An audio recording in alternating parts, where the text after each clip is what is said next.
तो आज तक हमने सुना है कि पेड़ काटने से पोल्यूशन बढ़ता है, इंसान के जनजीवन पर गहरा प्रभाव पड़ता है, लेकिन आज हम आपको बताने वाले हैं कि पेड़ काटने पर कुछ और भी होता है। चलिए जानते हैं कि उस कहानी के पीछे का राज क्या है। तो अमेरिका का एक साउथ जोन जहां पर एक इंडस्ट्री को सेटअप करने के लिए टाउन के पास वाली जंगल को 70% साफ कर दिया जा रहा है, जिस पर दिन रात जोर व शूर से काम हो रहा है। लेकिन अचानक एक शख्स एक दिन गायब हो जाता है। हालांकि पहले तो सुपरवाइजर को इस बात का अंदाजा नहीं होता वो अचानक कहाँ चला गया। पर जब अंधेरा होने को आ गया तो सबके घर जाने का समय होता है, तो उसे सभी लोग ढूंढना शुरू करते हैं और तब उसे अपने साथी का मिलता है कटा हुआ हाथ इसी हाथ में। इसी कंपनी का वाची टाची भी था। बस यही नहीं, इसी कटे हुए पेड़ के ऊपर टंगी थी उसकी आधी कटी हुई लाश, जिसमें अभी भी जान बाकी है। जो देख सुपरवाइजर की तो पैंट गीली हो जाती है। वो फौरन जाकर कार में बैठता है, लेकिन आज उसकी दास्तान लिख चुकी है। जब तक वो कार को शुरू करता है तब तक उसकी कार को भी लाल रंग से रंग दिया जाता है, जिसका मतलब क्या है वो आपको अच्छे से पता चली गया होगा। ये कहानी असल में सिर्फ आपको ये नहीं बताएगी कि पेड़ क्यों नहीं काटना चाहिए, बल्कि ये भी बताएगी कि पेड़ में सिर्फ पंछी नहीं रहते, कोई और भी रहता है। सीन शिफ्ट होता है। हम पाउल नाम के एक शरीफ को देखते हैं, जिसकी नमक आगों से साफ पता चल रहा है कि उसकी जिंदगी वैसी तो बिल्कुल भी नहीं बीत रही जैसे कि वो चाहता है। इतने में उसके पास रॉन नाम का एक शख्स आया, जिसके पास 13 घोड़े थे, लेकिन कल रात से उसका एक घोड़ा गायब हो चुका है। पूरे टाउन में खोजबीन करने के बाद भी उसे वो कहीं दिखाई नहीं दिया। इसीलिए वो शरीफ की मदद लेता है। पावल का साथ ही डांडी ने देखा कि फार्म का गेट खुला है, जिसका साफ मतलब था कि वो रात में भाग गया होगा, और इसीलिए लोग इस केस को ठंडे बस्ते में डाल देते हैं। उस बीच डांडी को रॉन की बेटी नजर आई, जो उसे अच्छी लग रही है। तो पावल ने उसे याद दिलाया कि कैसे इस ने उसके माफिया बॉय फ्रेंड को इसके सामने ही शूट कर दिया था, तो अब उसकी और देखने की हिम्मत भी वो न करे, वरना वो उसे अपने प्यार का बदला ले लेगी। दोनों इस बात पर खूब हंसते हैं और घर के लिए रवाना हो जाते हैं।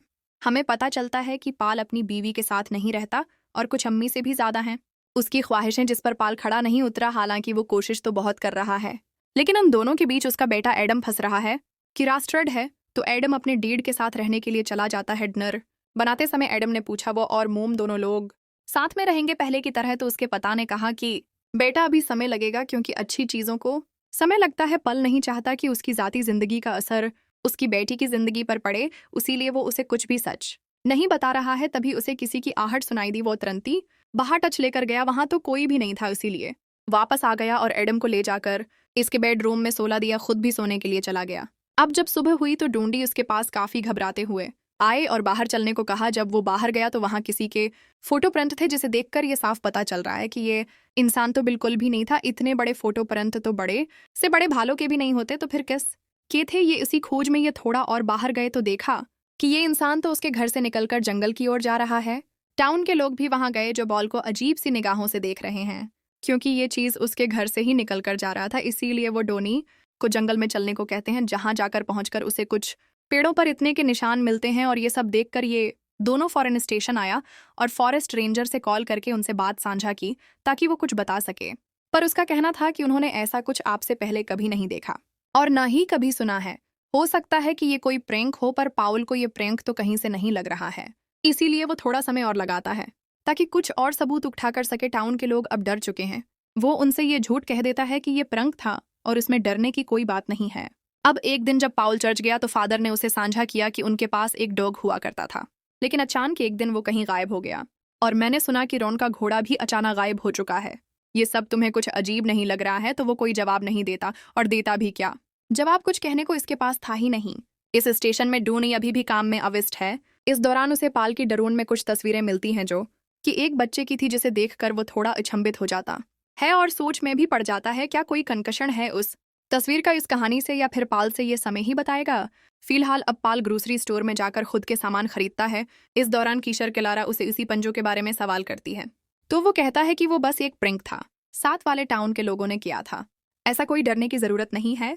लेकिन वहीं बैठा एक लोकल शख्स ये दावी करता है कि उसके दादाजी पहले कहा करते थे ये जंगल उनके लिए शराफत है, और तब तक जब तक उसके साथ कोई छीलखानी न करे। उन्होंने ये भी कहा था कि वहां कोई रहता है जो आज से नहीं बल्कि सदियों से जिंदा है। उसकी ये बातें पाल के पले नहीं पड़ती। वो उसे गुस्से से कुछ इनाम शानाम जवाब देकर बाहर आता है, पर वहां उसकी मुलाकात अलनाम के शिकारी से होती है, जो आए दिन इस जंगल में हंटिंग करने जाता रहता है। और अब उसे कुछ अजीब लगता है, और इसी चीज को बताने के लिए आज वो पावल के पास आया है। दरअसल उसका कहना है कि सालों पहले इस जंगल में सिर्फ और सिर्फ हरन रहते थे, जहां देखो वहां वो दिखाई देते थे, लेकिन आज के जमाने में वो वनों कहीं गायब ही हो चुके हैं। है, जो सुन पावल को भी ठीक नहीं लगता। इसीलिए वो उसकी बात पर गौर करता है। अब उसे एडम को लेने के लिए देर हो रही है, इसीलिए वो सीधा पहुंचता है सुजीन के घर, जो बाहर आकर उसे बताती है कि आज जब एडम पार गया था तो वहां उसके दोस्त बात कर रहे थे। आवन में डिमन आ गया है, जिसका फोटो प्रिंट उसके डेट के घर से होकर जंगल की ओर जा रहा है। और यही सब बातें सुनकर वो बहुत ज्यादा डर चुका है। तो पावल उसे कहता है कि ऐसा सच में कुछ नहीं है। दोनों की बातों से हमें ये साफ साफ पता चलता है कि ये दोनों आज से 6 महीने पहले अलग हुए हैं और उसके पीछे की कोई बहुत बड़ी वजह है। समझाने को जाने के बाद सौजीन आदम को पाउल के हवाले कर देती है, जिसे लेकर वो अपने घर की ओर रवाना हो रहा था। तभी उसके कार के सामने कोई चीज आ जाती है, जिसे देख कर वो हैरान हो जाता है और फौरन बाहर उतरकर उसे चुप करने की कोशिश करता है। लेकिन बाहर आने पर वहां कोई भी ऐसी चीज नहीं थी, लेकिन हाँ, वहां उसे रानी का घोड़े की नाल मिलती है, जो कि पीठ से टंगी थी। पर दोस्तों, इससे भी हैरानी की बात ये थी कि जब वो वापस आया तो कार में उसका बेटा एडम था ही नहीं। जो चीज उसे पूरी तरह से झकझोल कर रख देती है। अचानक वो कहाँ चला गया। तेज तेज चलाने पर भी उसका कोई अता पता नहीं था। लेकिन तभी उसे अपने घर का गेट खुला हुआ देखा। वो अंदर गया तो उसे एडम वही मिला, जिसने उसे जोर से गले से लगा लिया। वहां अल के बाहर में डोंडी उसे मिलने के लिए जाता है। तब उसे कुछ बातें बताता है इस जंगल के बारे में, जो बचपन में उसे दादी ने बताए थे। उनका कहना था कि इस जंगल में आत्माओं का वास है, जो कि सदियों से नहीं बल्कि एक जमाने से रह रही हैं वहां पर। और कुछ सालों पहले भी हमने देखा है जब ये बच्चा गायब हो गया था। अचानक टाउन के लोग अगले दिन उसकी लाश 30 फुट ऊपर पेड़ पर मिली, जिसका मतलब ये साफ है उस जंगल में कुछ ऐसे जीवों का वास है जो इंसानों से परे है ना ही इंसान ने कभी उन्हें देखा। और आज से पहले उसकी बातें डोनी के मन में डर पैदा कर रही हैं, पर वो कुछ कहता नहीं। सुबह में सूजन और पाउल को एडम की पेटीएम में देखते हैं, जहां उसकी टीचर इनकी बेटी की काफी शिकायतें कर रही हैं। वो बताती है कि वो कुछ गलत वर्ड का भी इस्तेमाल कर रहा है इस स्कूल में, जो और बच्चों के लिए ठीक नहीं है। कभी कभी अपने छोटे भाई की बातें ऐसे बताता है जैसे कि मानो वो अभी भी जिंदा हो। अब उनकी इबादत सुन सुजान नाराज हो जाती है और इसी चक्कर में वो गुस्से से बाहर आ गई। तो पावल ने उसे दिलासा दिया और घर छोड़ दिया। वापस लौटते समय उसे अपनी बेटी की कब्र देखी, जिसे देखकर वो काफी मायूस हो जाता है। अभी तक हमें ये पता नहीं चला कि आखिर उसके बेटे की मौत कैसे हुई। क्या कोई चीज है जो हमसे छिपाई जा रही है। जब पाउल वहां खड़ा था तभी डूंडी उसे देख लेता है और उसके पास जाकर ईल की कही हुई बातें बताने लगता है। अब ये अचानक कुछ अजीब सी आवाजें सुनाई देती है, जैसे कि मानो कुछ गर रहा हो। इतने में आसमान में हम देख पाते हैं लाखों की तादाद में पंछी उलटकर कहीं जा रहे। ये मंजर देखने में बहुत ही ज्यादा डरावना था। पाउल का कहना था कि शायद मौसम बदल रहा है, इसीलिए सभी हो रहा है, पर उन्हें नार्थ के साइड जाना चाहिए। लेकिन ये तो गलत अशकियां की हो जा रहे हैं। यहाँ एक बार ही फिर से डून ही उसे उसी बच्चे के बारे में बताता है जिसकी लास्ट जंगल में मिली थी। तो पाल उसे एक मर्डर का केस कहकर बंद कर देता है। लेकिन डंडी को न जाने क्यों ये सब झूठ लग रहा है। दोनों अपने अपने घर वापस चले जाते हैं, पर डांडी को बीच में सौजीन मिलती है, जिसकी कार खराब हो गई थी। वो उसे ठीक करता है और बातों ही बातों में हमें पता चलता है हैंडी की मौत असल में पाल की गलती की वजह से हुई थी। ऐसा सोजेन को लगता है क्योंकि वो इस दिन इसी के साथ था, पर इसकी लापरवाही के कारण वो स्विमिंग पूल में कूद गया और डूबकर मारा गया। इस दिन के बाद से सूजीन उससे दूर हो गई, क्योंकि वो उसे एक जिम्मेदार आदमी नहीं मानती। हल्की पाल की उसमें कोई गलती नहीं थी, लेकिन अब उसके पास सफाई देने के लिए कुछ बचा ही नहीं है। तभी रोनी घबराते हुए आता है, क्योंकि अभी अभी कुछ देर पहले उसके गेट पर कोई बार बार नॉक कर रहा है, क्योंकि उसने अपने घोड़ों को अंदर बंद कर दिया। पॉल उसे समझाता है कि जरूर ये बच्चों की शरारत होगी। इस बारी उसे भी यकीन होने वाला था कि कुछ तो गल बढ़ा है, क्योंकि तभी एक बार फिर से दूसरी तरफ से किसी के गिराने की आवाज आई, जिसका पता लगाने के लिए वो खुद अकेले गया। और तब उसे 2 बड़े ही भयानक पांव दिखे, जो आज से पहले उसने कभी नहीं देखे थे। पर आज वो भी उसे पकड़ नहीं पाता, लेकिन सुबह होने पर वो उसके पंजों के निशानों की फोटोज खींचता है और इन सबूतों को भी इकट्ठा करता है, जो उसके लिए आगे चलकर जरूरी बनने वाले हैं। उसके बाद पावल अब शहर में अपने परिवार के साथ कुछ वक्त बताने के लिए जाता है। तभी बीच रास्ते में इसे एक मरा हुआ हरण दिखाई देता है, जिसकी मौत बड़ी ही बेदर्दी से हुई थी। ये देखो, वो खुद भी हैरान हो गया कि कह रहा वो अपनी बीवी बच्चों के साथ लंच करता है।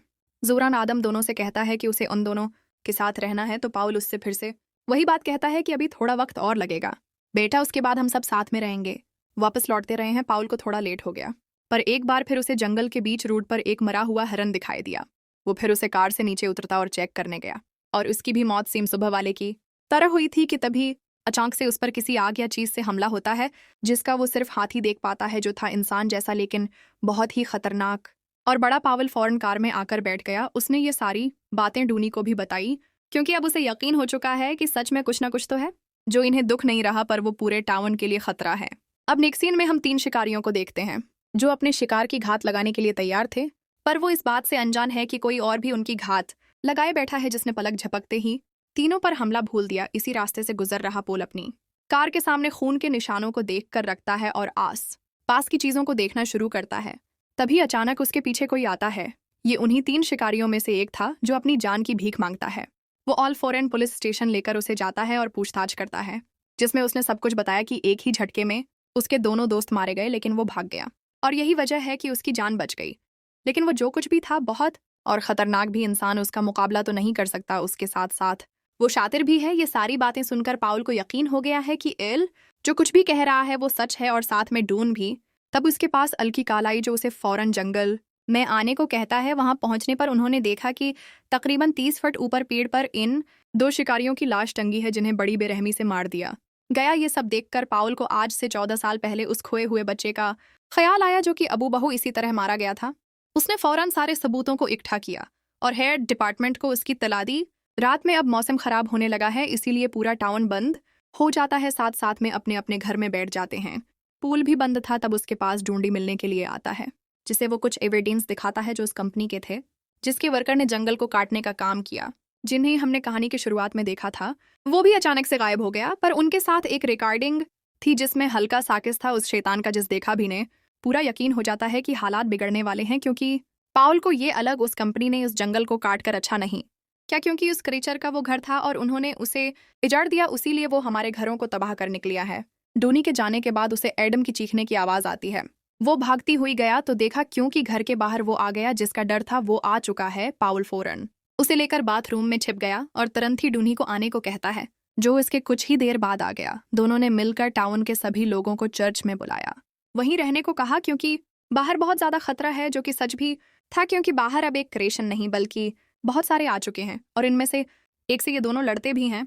इसमें डुंगाल भी हो जाता है, पर पालू से मारने में कामयाब हो गया था और उससे सभी बहुत खुश थे क्योंकि खतरा अब टल गया है। पर अभी रखिए असली ट्वीस्ट तो अभी बाकी है। दिलसाल जिसको उन्होंने मारा था वो अब हेल होने लगा, यानी कि ठीक होने लगा है। जी हाँ, वो खुद ब खुद ठीक हो सकता है। तो अब चर्च के ऊपर भी कई सारे करियर चढ़ने लगते हैं जिसे उन्होंने देख लिया, क्योंकि अब इतना तो पता चल गया है कि ये मरने वाले नहीं है। पर अब आगे क्या क्या ही से ये लोग बच पाएंगे या नहीं, या फिर इंसानों ने जैसे उनके घर तबाह किए वैसे अब इंसानों की जिंदगी तबाह होने वाली है। उन सवालों के जवाब हमें पार्ट 2 में देखने को मिलेंगे, तो कमेंट जरूर करेंगे। हम मिलते हैं अगले वीडियो में। Thank you so much for watching. Peace out.